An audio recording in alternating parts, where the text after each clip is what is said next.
Hi everybody, welcome to my channel. Have you ever had a mask that is uncomfortable, too loose, or too tight? Today I wanted to share with you how to adjust your face mask easily because it is extremely important that your mask fits perfectly and so you can be protected.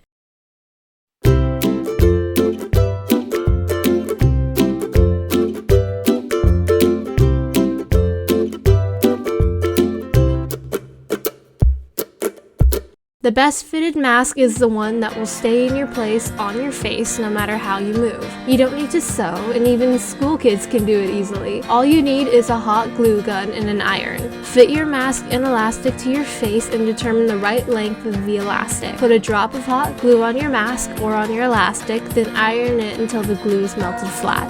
And that's it.